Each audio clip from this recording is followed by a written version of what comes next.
Hello. Meet Mike. Hello, class.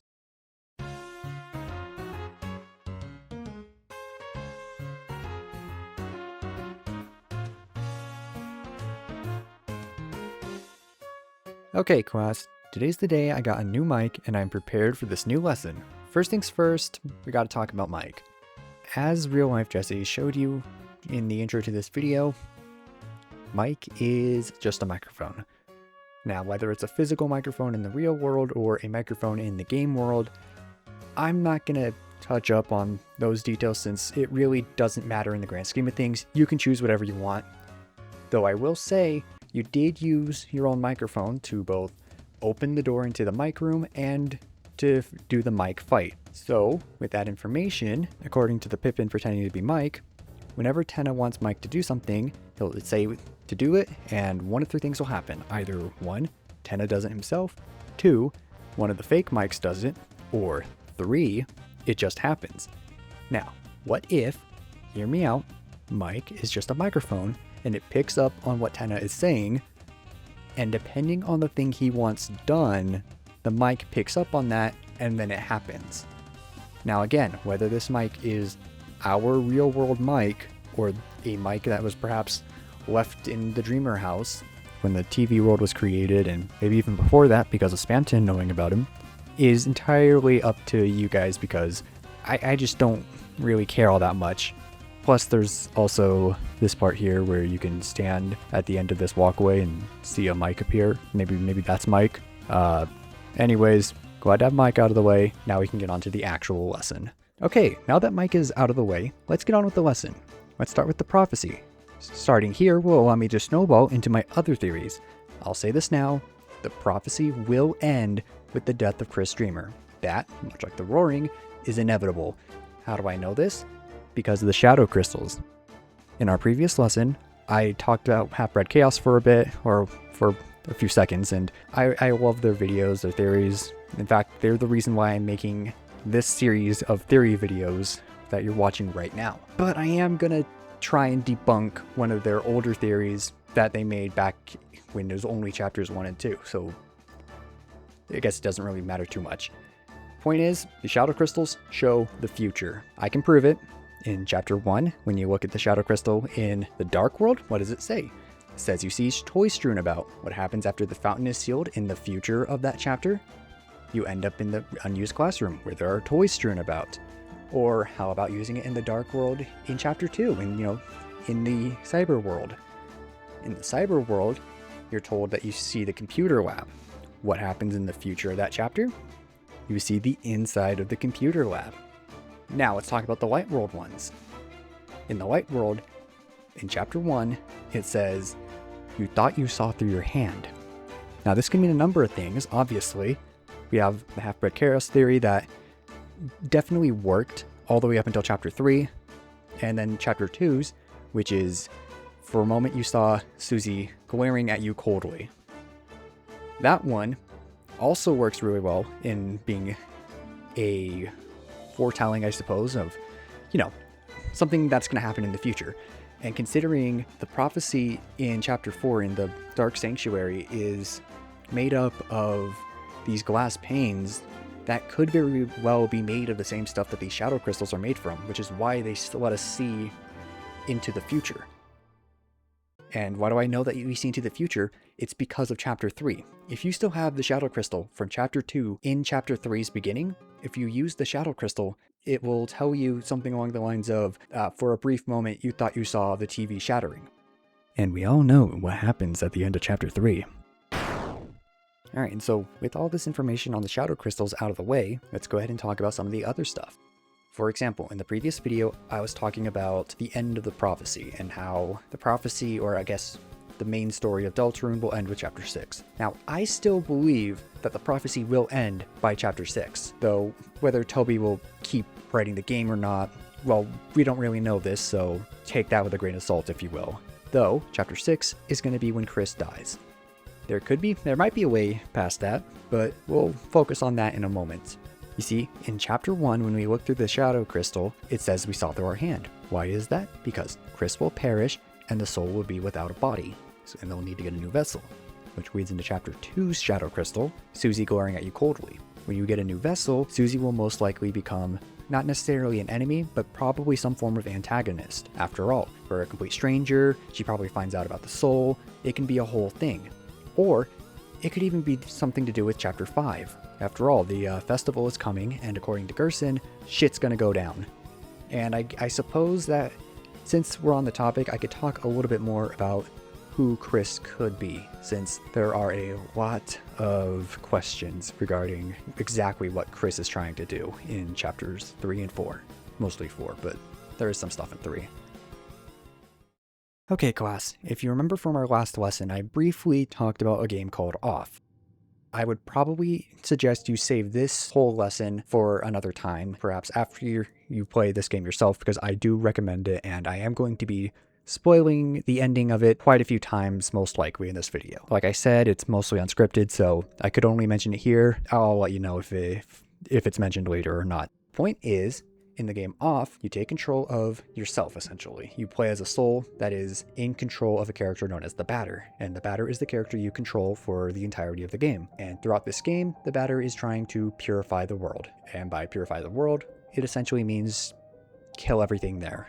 Everything, everyone. He calls it a sacred mission. It's this whole thing. And that fight will inevitably lead you to the end where you kill woman and child. And then you have to make a choice to either side with the cat known as the judge, who basically gave you the tutorial of the game at the very beginning, or you can choose to side with the Batter and to kill the judge.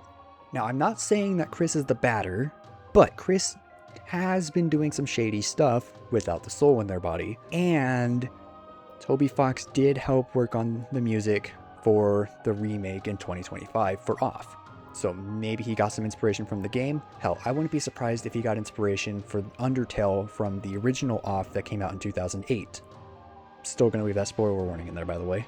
The point is, if Chris is in a Batter situation where they are the bad guy and we are a soul inside the bad guy, then that would just simply mean that whoever it is Chris is talking to on the phone in chapter 4 is probably the Roaring Knight.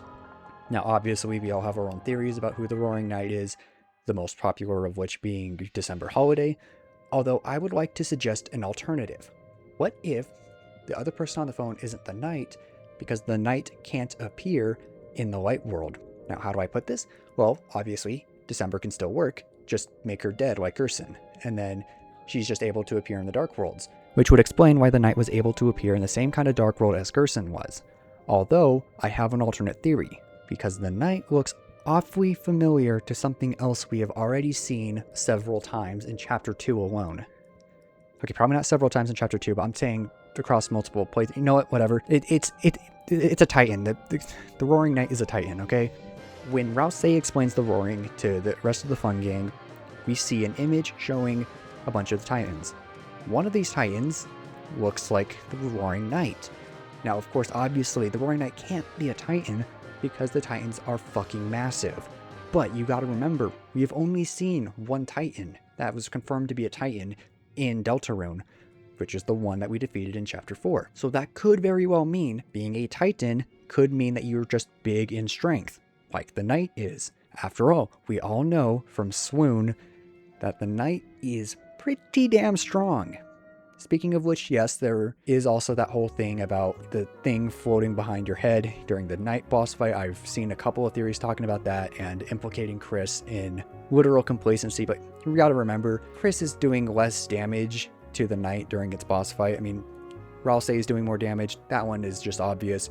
Chris is very obviously hiding something, alright? But what is it Chris is hiding? Well, I want to believe that the other person on the phone has to be someone who is tied to the Roaring. Now, obviously, as I mentioned in our previous lesson, the Knight seems to have some ties to Asgore, considering Asgore has a black knife next to the cork board in what I assume is the parents' bedroom in the holiday house. We see Asgore at this cork board, and he even mentions an old friend, which we can assume is Rudy Holiday, meaning that Rudy and potentially Carol are both involved in this conspiracy.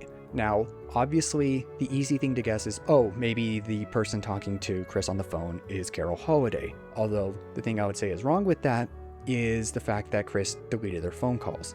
Now, obviously, we can infer that Chris called Carol Holiday when she shows up in, Chapter 4, if you're not doing the weird route. If you are doing the weird route, Chris still deletes their phone history. So obviously, it could still be Carol Holiday and... sorry about that, class. I need to take this phone call for a moment. Yellow. I don't think it's that bad. I've been just talking about... Okay. We don't need to worry about legal action. Alright, I'm sorry. I won't say anything more about the mayor. Yeah, we'll go ahead and just, leave all the holiday stuff out for now. But don't worry, I still have plenty more things to talk about, such as a potential piece of evidence for my Ralsei theory. Let's get into that one. Alright, in our previous lesson, I talked about a theory where Ralsei is Asriel and Asriel is dead. Now, what I mean by this is that the Asriel Dreamer from the true pacifist ending of Undertale succeeded. After all, his whole plan was to make Frisk forget everything, wipe their memory, and then make them do everything all over again. Now, who's to say that the first time beating Asriel was actually our first time beating Asriel? After all, he could have won countless times beforehand. And what if he won so many times that he just got bored of doing everything over and over and over again, as any sane person would do? So he does what any insane person would do, and potentially either A, create an alternate reality, or B, invade an already existing alternate universe to sort of just play his own game in. Now, I'm leaning more toward the latter, since it just seems to be the case with specifically Sans and Papyrus seemingly being from Deltarune and not Undertale, just because of some of the stuff mentioned in newsletters. I'll put some pictures up if I can find them, but I don't know. Check out Mystic Slime if you want to know more about that, because I don't keep up with newsletters.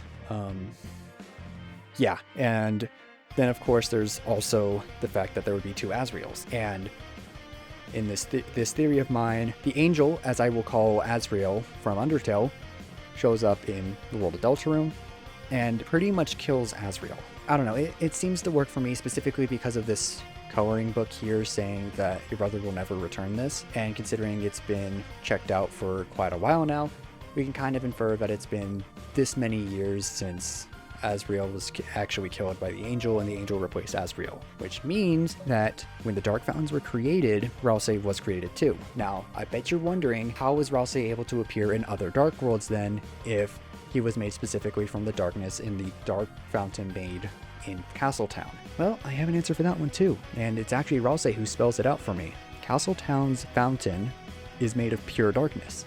That's how all of the Darkners from all of the Dark Worlds are able to stay there, and obviously there might be the exception of Gerson, although I want to think that Ralsei mentioned that Gerson wouldn't be able to be in Castletown just so that way they don't steal his ashes or anything like that, because it would make sense for Ralsei, who was created from that fountain seemingly, to be able to travel to the other Dark Worlds without having to worry about disappearing or turning to stone or being anything different. Plus, who knows, maybe he just has some sort of angel protection for the prophecy. That could also work. Now, let's not forget that Ralsei is known as the Lonely Prince in the prophecy. You know who else was a prince? Asriel Dreamer. But of course, there is one more piece of evidence, or I guess not necessarily evidence, but one detail that I believe completely solidifies my theory of Asriel being Ralsei. And that's just from the dialogue boxes. Now, it's no secret that the dialogue boxes between Lightners and Darkners is different. The Lightners have the classic Undertale black and white images, while the Darkners have colored images. Now, as we see, Ralsei has a colored image because he's a Darkner. But the only other character who died and is brought back with the Dark Fountain is Gerson, who doesn't have a picture in his dialogue, so we can't go off of the black and white versus color thing, except we can. If we look back to Undertale, you go into Gerson's shop, he's fully in color in his shop. Now, obviously, this isn't a dialogue box image or anything like that, but these shopkeepers themselves seem to replace their images. Since they're in the middle of the screen, they're bigger, so they can be in color, and they are. So this could mean that that detail carries over to Deltarune with Ralse, meaning that Ralse was indeed a Lightner who died and was brought back through a dark fountain. This obviously does throw a wrench in the works of my theory about the Castletown fountain needing to be sealed in order to get into a secret entrance of the bunker. Long story short, the bunker, if it was a place meant to keep everyone safe, then chances are there would be a quicker way into it from the school to keep all the children safe. And the one place where that entrance could be would be the closet, which is where Castletown is. So chances are the Castletown fountain will need to be sealed, so that way they can go into the secret entrance into the bunker. And this would be done for two reasons, because one, there doesn't seem to be a way into the bunker through any sort of grand door or trap door or anything like that, so they would need to seal the fountain in order to find it. But the other one is because there is a dark fountain inside the bunker. And since we've only ever seen one example of a dark fountain in another dark fountain, I can't say for certain, but I get a feeling that two dark worlds colliding will also lead to the roaring. So, seal the dark fountain in Castletown, go into the bunker, and then take care of business and then find some way to bring Castletown back. Or maybe this is a potential ending different from other endings, like a split ending of sorts, and by sealing Castletown's fountain, we no longer have Ralse, we no longer have Castletown, and it's a sort of a bittersweet ending where, sure, everything is good and all, but at what cost? But I guess until we get to chapter 10, we'll never really know.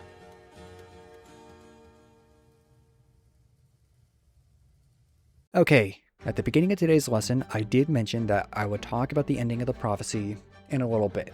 We'll do that now since I'm running out of stuff to talk about. So, prophecy ends with Chris dying. I mentioned that there could be a way to circumvent that. How would that be the case? Before you ask, Snowgrave is not the way, okay? I'll talk about Snowgrave right after this, but just know the Weird Root is not going to save Chris. In fact, it's going to make things much worse. The best way to save Chris, I would assume it would have something to do with the Darkners. So, think of it as like a true pacifist sort of thing, where in order to save Chris, you need to save everyone. So obviously that would be recruiting every single Darkner, but I think it would even go as deep as to never fighting any Darkners. Obviously you'd still have to fight characters like the Roaring Knight and the Titan, but the Darkners, you never really need to fight them, you can always choose to spare them. So I would assume that letting Susie attack anyone in Chapter 1 would also lead to Chris inevitably kicking the bucket. But if you can avoid that, and again, if it is based off of whether or not you attack anyone, then obviously that would mean that. But if it is not hitting anyone even a single time, in order to get this ending, I would need to find a new way to do Sweet Cap and Cakes, because my strategy for them is to hit them so they need to heal, and then dance with them, so that way they waste their turn healing, and then I can just keep dancing until everyone can dance individually. But what about Snowgrave?